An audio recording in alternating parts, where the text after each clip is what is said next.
ខ្ញុំបានមកដល់ផ្ទះហាបងប្អូនខ្ញុំមកដល់រៀងថ្ងៃទីកៃនិយាយពីថាថ្ងៃនេះគឺរវល់មែនតើហ្មងបងប្អូនអើយហើយអូនរបស់ខ្ញុំគឺឃើញខ្ញុំទៅមកពីផ្សារអញ្ចឹងណាពេលមកពីផ្សារមានអីញ៉ាំមានម្ហូបមានអីអញ្ចឹងទៅហើយសំខាន់ឃើញខ្ញុំកាន់កាផុងកាហ្វេទឹកដោះគោអញ្ចឹងក៏ចង់ញ៉ាំតែខ្ញុំមិនអត់ញ៉ាំទេគេទាចូលក្នុងបងប្អូនអើយខ្ញុំធ្វើម្ហូបបដាដាំបាយបដាគឺយកកូនចូលក្នុងផ្ទះបាយបដាដែលសាបានមើលខ្លាចកូនរត់ទៅណាទៅណីបានខ្ញុំហ្នឹងគឺគាត់រវល់ដឹកគោដឹកអីអញ្ចឹងទៅក៏ខ្ញុំរវល់ដែរអញ្ចឹងណាបងប្អូនថ្ងៃនេះគឺខ្ញុំធ្វើម្ហូបទាំងអស់គ្នាខ្ញុំស្លជាមួយតឡាចហើយជាមួយនឹង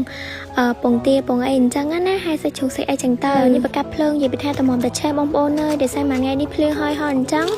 បកាប់ភ្លើងគឺរបៀបអូរៀងសើមកដល់គ្នាអញ្ចឹងវាអត់សូវបាននេះទេនិយាយពីថាខូចខូចខ្ញុំនិយាយថាកូនខ្ញុំខូចខ្លាំងណាបងប្អូនអើយនិយាយទៅដាក់ហងតែបាយគឺនៅអត់ស្ងៀមទេខ្ញុំធ្វើម្ហូបបដាចាប់និយាយពីថានេះបងប្អូនអើយចាប់ដើមចិត្តតឡាយចិត្តអីហើយបងប្អូនអាចមើលបានណានិយាយពីថាចិត្តបលាយបដាគឺមើលកូនបដាបងប្អូនអើយនិយាយពីថា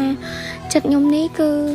ចិត្តខ្លាចតែចូលដៃកូនតែកូនវាអត់ស្ដាប់ទេវានៅតែលូកដៃចូលអញ្ចឹងណាយកកពឹសមកលាងអញ្ចឹងណាតើគ្នាកពឹសហ្នឹងគឺខ្ញុំស្លមួយតឡាអញ្ចឹងណាលាងហើយអញ្ចឹងណាបងប្អូនគឺឥឡូវគឺចាប់ផ្ដើមមកតើគ្នាដាក់ស្លដាក់អីចឹងទៅចំណូលចិត្តចំណូលអារម្មណ៍បងប្អូនអញ្ចឹងណាបើសម្រាប់ខ្ញុំដាក់ស្ករប៊ីចេងធម្មតាអញ្ចឹងតែថាខ្ញុំអត់សូវបើទឹកត្រីទេដោយសារស្លអញ្ចឹងខ្ញុំអត់សូវបើទឹកត្រីទេស្លឲ្យតើគ្នាពេលដែលខ្ញុំដាក់ស្លឲ្យល្មមហើយអញ្ចឹងឥឡូវហ្នឹងគឺខ្ញុំចាប់ដើមសូបខ្ញុំស្លុបឲ្យកូនខ្ញុំសិនអញ្ចឹងណាដោយសារអូនវាឆាប់ហេវអញ្ចឹងខ្ញុំបញ្ចុកឲ្យអូនសិនអូនពីរទេគឺរត់តាទៀតហើយបងប្អូននេះឡើយសល់មួយបញ្ចុកមួយសិនទៅអញ្ចឹងណាឥឡូវហ្នឹងក៏យើងចាប់ផ្ដើមប្រឡាក់សាច់ជ្រូកចៀនទៀតហើយដល់គ្នានេះសាច់ជ្រូកពេលខ្ញុំបុកមិញហ្នឹងគឺខ្ញុំប្រឡាក់ចៀនហើយខ្ញុំបុកខ្ញុំដាក់ទឹកថៃទឹកអីបន្តិចដាក់អំបិលម្ទេសដាក់ស្ករប៊ីចេងតាមហ្នឹងអញ្ចឹងណាចាំចំណូលចិត្តយើងចាប់ផ្ដើមដាក់ចៀននេះដាក់អាំងហើយដល់គ្នាភ្លើងរៀងខ្លាំងដែរហើយឥឡូវនេះយើងមកមើលសាឡនអញ្ចឹងណាដល់គ្នាអូនបានដឹងអញ្ចឹងជីវិតខ្ញុំគឺអត់មានអីទេមកផ្ទះគឺមើលកូនធម្មតាធ្វើម្ហូបធម្មតាអីចឹងទៅប៉ុន្តែខ្ញុំសប្បាយចិត្តព្រោះខ្ញុំនៅបានចិត្តកូនអញ្ចឹងណាមកកូនហើយអញ្ចឹងក៏យើងចាប់ផ្ដើមមកចូលញ៉ាំបាយម្នាក់ឯងនៅក្នុងផ្ទះបាយអញ្ចឹងដល់គ្នាយើងញ៉ាំរៀងខ្លួនអញ្ចឹងក៏ខ្ញុំញ៉ាំម្នាក់ឯងញ៉ាំហើយយើងត្រូវទៅមើលកូនមើលអីទៀតចឹងទៅខ្ញុំនៅផ្ទះខ្ញុំអត់សូវញ៉ាំបាយដល់គ្នាដូចតែខ្ញុំញ៉ាំអត់សូវច្រើនណោះបើថាខ្ញុំទៅក្រៅវិញញ៉ាំច្រើនតែបាយទៀតខ្ញុំអត់សូវញ៉ាំហ្មងទេញ៉ាំបាយហើយអញ្ចឹងក៏មកមើលកូនវិញធម្មតាអញ្ចឹងណាដល់គ្នាជាអូនខ្ញុំដល់គ្នាអាចមើលបានណាគឺ